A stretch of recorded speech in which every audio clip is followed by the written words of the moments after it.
Everyone in the galaxy thinks we humans are strange, foolish. But truth be told, they think our biggest weakness is our heart. Meet Sergeant Cole. Cole was no highborn noble of the Central Fleets. Burned skin mapped his jawline from a plasma leak on Sector 9. Dark, hollow craters sat under his eyes from working 3 consecutive double shifts in the freezing hangar bays. His hands always, well, they shook a little whenever he unpacked his heavy metal toolkit. He was just a low-tier technician at the icy border outpost of Cryos. The outpost was ruled by Princess Elara of the Frostborn, a species made entirely of living crystal ice. They were cold, lethal, and completely untouchable to any warm-blooded creature. The other humans at the base laughed when Cole was assigned to calibrate her personal hover chariot. Their minds were small. They only saw a death sentence.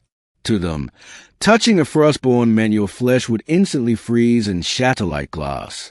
Cole was working under the vehicle alone when the princess walked into the bay. The air inside the room instantly bit into his lungs like shards of glass. The sharp stench of frozen ozone hung thick and heavy. As she turned her back to inspect the engine, Cole stumbled over a heavy wrench. He lost his balance. His bare hand slid forward, hitting her frozen, crystal frame right below the waist. I touched the cold princesses, but completely by accident. The entire room went dead silent. A wet, rhythmic clicking echoed from her throat as she froze in place. Her 4 eyes stared out like empty, bottomless pits as she slowly turned her head to look down at him. The alien guards at the door waited for the scream. They thought Cole would drop to his knees. They thought his hand would shatter into pieces. They thought she would execute him on the spot.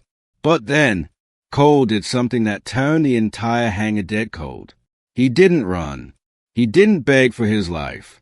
Instead, he stood his ground. His shaking hands became, suddenly, perfectly still. He blew a cold puff of air through his teeth, rubbed his freezing palms together, and looked her straight in her 4 dark eyes. He didn't look at her like a terrifying monster. He looked at her like a person who just witnessed a clumsy mistake. The princess's body rumbled, her icy scales scraping together like rusted metal. She looked at his bruised hand, then right into his face. She said, "Prepare yourself and come to my quarters, human." Cole just stood there. Thick gray dust from a mechanic's pit coated his heavy boots.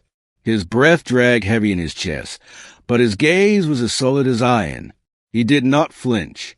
He picked up his heavy metal wrench, set it on the workbench with a loud slap, and nodded. "Your Highness, back on Earth, we don't run away when things get cold. My people don't look at the floor when we make a mistake. We fight for the soul. And if you think a little frostbite is going to make me beg for mercy, you don't know shit about us." He turned his back on her guards, completely ignoring the plasma spears pointed at his chest. Alien logic shattered right there on the floor. The guards looked at each other, their hands shaking as they waited for an execution order that never came. For 3 centuries, everyone who had ever touched a Frostborn without permission had begged, cried, or been frozen alive. No one had ever just stood up, spoken back with raw defiance, and accepted the challenge. Later, the galaxy learned that the princess didn't summon him to her quarters to execute him. She wanted to see if his unbroken spirit was as warm as his flesh. The Frostborn spent their entire lives surrounded by subjects who feared their touch. But Cole didn't care about the freezing temperature. By the next morning, the human technician was named her personal champion, proving that humans don't care how cold the universe gets. They just run straight into the storm. The aliens still sit in their high towers, texting, trying to find the logical reason why a simple accident turned a mechanic into a royal guard. But truth is, humans are just built different. The night is getting late. So, what do you think?